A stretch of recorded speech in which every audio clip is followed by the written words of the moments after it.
Hey all, welcome to TIG. आज हम लोग निफ्टी और बैंक निफ्टी का एनालिसिस देखेंगे as per demand and supply theory. Last time जो निफ्टी एंड बैंक निफ्टी का एनालिसिस किया था, चेक करते हैं कि जो एनालिसिस था उसके अकॉर्डिंग क्या चीजें गई हैं या नहीं। तो देखो, निफ्टी में ऐसा था कि जो ये वाला 125 मिनट का डिमांड जोन था, इससे प्राइस ने चलना शुरू कर दिया था, जो कि हमने डिस्कस किया था पिछले वीडियो में कि यहां से प्राइस जो है रिएक्शन देना स्टार्ट कर दिया है। लेकिन ये रिएक्शन क्या इतना स्ट्रांग है कि डायरेक्टली इस तरीके की रैली दे दे, तो ये रिएक्शन उतना स्ट्रांग नहीं लग रहा था।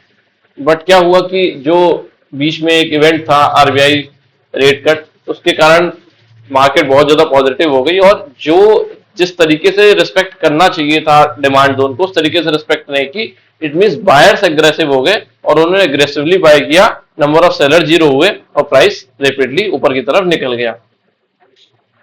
एनालिसिस क्या कह रहा था? एनालिसिस ये था निफ्टी में कि वीकली टाइम फ्रेम पर जो प्राइस आ रहा था वो बेस कैंडल्स फॉर्म करते हुए आ रहा था, और ये कैंडल भी बेस ही बननी चाहिए थी इवेंचुअली। अगर ये इवेंट ना होता तो ये कैंडल भी बेस बनती, और क्या होता कि प्राइस इस प्रॉपर डिमांड जोन में आता, वीकली के डिमांड जोन में जो हमने डिस्कस किया था। इस वीकली के डिमांड जोन की प्रॉक्सिमल लाइन को टच करता और फिर इस डिस्ट्रीब्यूशन को तोड़ता। तीन बेस कैंडल बननी चाहिए थी और फिर फोर्थ बेस कैंडल या फिफ्थ बेस कैंडल के फोर्थ बेस कैंडल फॉर्म होने के बाद ही प्राइस यहां से रैली कर सकता था। बट इवेंट हुआ, उसके बाद मार्केट बहुत ज्यादा पॉजिटिव हो गई और प्राइस ने क्या किया, जो 125 मिनट का डिमांड जोन था हमारा ये वाला, उसी को रिस्पेक्ट करते हुए प्राइस वहां से अभी ऊपर की तरफ निकल गया है। बैंक निफ्टी में देख लेते हैं। बैंक निफ्टी में हमने क्या डिस्कस किया था कि जो 125 मिनट पर ये वाला डिमांड जोन फॉर्म हुआ है, बैंक निफ्टी में मैंने बोला था, यहां तक एनालिसिस किया था हमने कि ये जो डिस्ट्रीब्यूशन के साथ प्राइस ऊपर जा रहा है, अगर आप पिछली वीडियो देखोगे तो आपको समझ आएगा कि हमने क्या एनालिसिस किया था। तो ये जो प्राइस ऊपर जा रहा था, ये बेस कैंडल फॉर्म करते हुए जा रहा था, और मैंने ये बोला था कि प्राइस में हो सकता है एक या दो या तीन बिग रेड कैंडल बनेंगी और प्राइस इस डिस्ट्रीब्यूशन को ब्रेक करेगा और इस डिमांड जोन तक आएगा, फिर यहां से प्राइस ऊपर की तरफ जाएगा। बैंक निफ्टी भी बुलिश हुई, निफ्टी बुलिश हुई, बैंक निफ्टी दोनों बुलिश हुई इवेंट के कारण। उसमें क्या हुआ, दो रेड कैंडल तो फॉर्म हुई, लेकिन जो थर्ड रेड कैंडल फॉर्म होनी चाहिए थी, जिसकी वजह से प्राइस इस डिमांड जोन में आता और यहां से फिर ऊपर की तरफ निकलता, वो नहीं हुआ। इवेंट के कारण क्या हुआ, प्राइस यहीं से इन बिटवीन 20 से ही निकल गया और एक अच्छी रैली देखने को मिल गई। तो ये था प्रीवियस एनालिसिस जो हमने एक व्यू क्रिएट किया था कि ऐसा हो सकता है, बट वैसा एनालिसिस गया नहीं। डेली टाइम फ्रेम के अकॉर्डिंग देखते हैं। अभी बैंक निफ्टी ने क्या किया है, डिमांड जोन फॉर्म कर दिया है डेली टाइम फ्रेम पर, और निफ्टी ने भी सेम चीज की है। ये डिमांड जोन फॉर्म कर दिया, ड्रॉप बेस्ड रैली।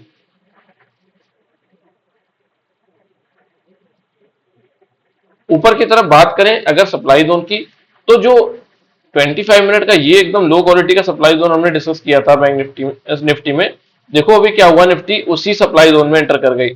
मैंने ये बोला था कि अगर प्राइस डायरेक्ट इस डिमांड जोन से रन करना शुरू कर देगी, 125 मिनट के इस डिमांड जोन से अगर प्राइस ऊपर जाना शुरू कर देता है, तो जो ऊपर की तरफ ये 25 मिनट का सप्लाई जोन है, ये वाला, लास्ट वीडियो में मैंने ये चीज एक्सप्लेन की थी कि अगर इस प्राइस इस डिमांड जोन से रन करना शुरू कर देता है, तो ऊपर का जो 25 मिनट का सप्लाई जोन है, ये हर्डल की तरह काम करेगा और मे बी निफ्टी को नीचे की तरफ पुश कर दे।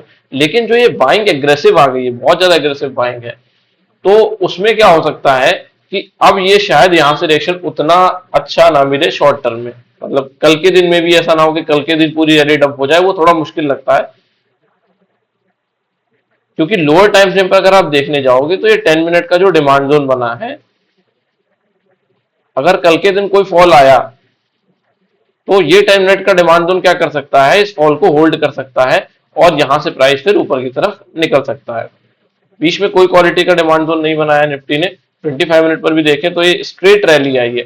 ये रैली हालांकि अच्छी नहीं होती जो स्ट्रेट रैली होती है without making a demand zone, लेकिन ये 10 मिनट का जो डिमांड जोन फॉर्म कर दिया है लास्ट में इंस्टीट्यूशंस ने, हो सकता है इसका सपोर्ट लें और यहां से ऊपर की तरफ प्राइस को लेकर चले जाएं। बाकी जो सप्लाई जोन का व्यू है ऊपर की तरफ हमारा वो सेम है।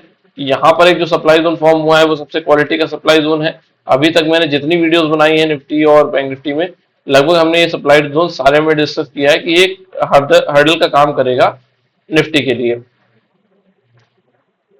लोअर टाइम फ्रेम पर अपॉर्चुनिटी देख लेते हैं कि क्या अपॉर्चुनिटी है। देखो डेली का डिमांड जोन तो बना दिया,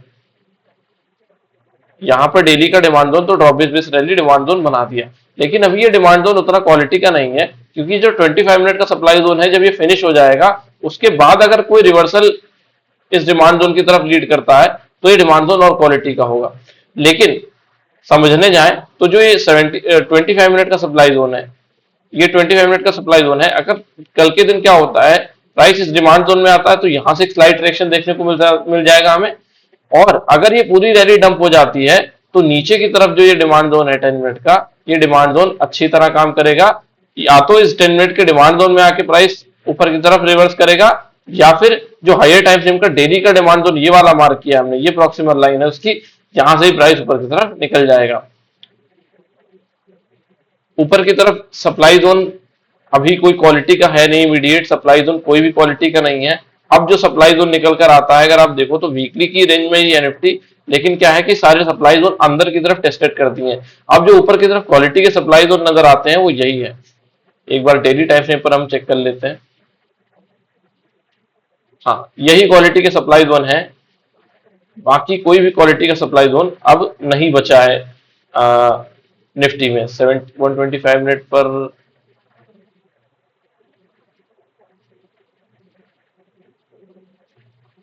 ऑब्वियसली ये कोई भी काम का नहीं है, वो डेली की जो रेंज है उसी के अंदर जो सप्लाई जोन है।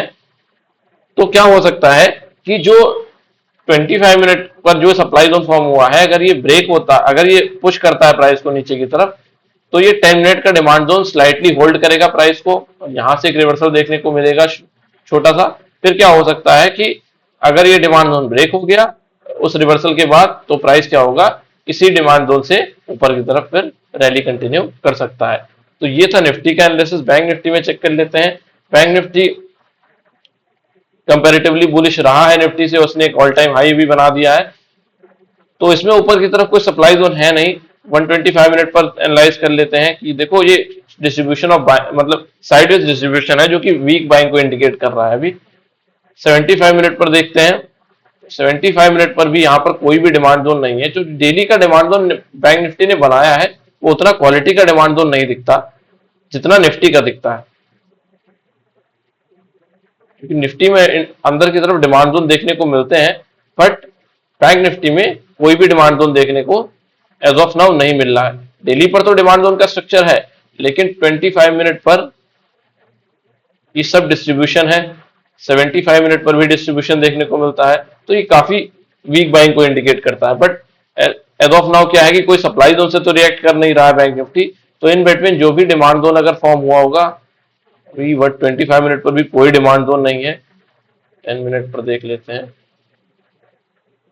10 मिनट पर ये वही डिमांड जोन ऑलमोस्ट उसी रेंज में निकल के आ रहा है जहां पर निफ्टी में डिमांड जोन था, बट इस पर हम इतना रिलाई नहीं कर सकते। तो लोअर टाइम फ्रेम पर तो कोई अपॉर्चुनिटी देखने को नहीं मिलती। अगर डायरेक्ट प्राइस इस डिमांड जोन के अंदर आ जाता है डेली के, तो यहां से एक रिएक्शन देखने को मिल सकता है, क्योंकि किसी सप्लाई जोन से प्राइस नहीं आ रहा बैंक निफ्टी में। बट कंपैरेटिवली जो मल्टी टाइम फ्रेम एनालिसिस है उसके अकॉर्डिंग ये डिमांड जोन वीक दिखता है। ये था निफ्टी और बैंक निफ्टी का analysis based on demand supply theory. अगर आपको ये एनालिसिस अच्छा लगा हो तो प्लीज लाइक करें, शेयर करें एंड सब्सक्राइब करें। Thank you.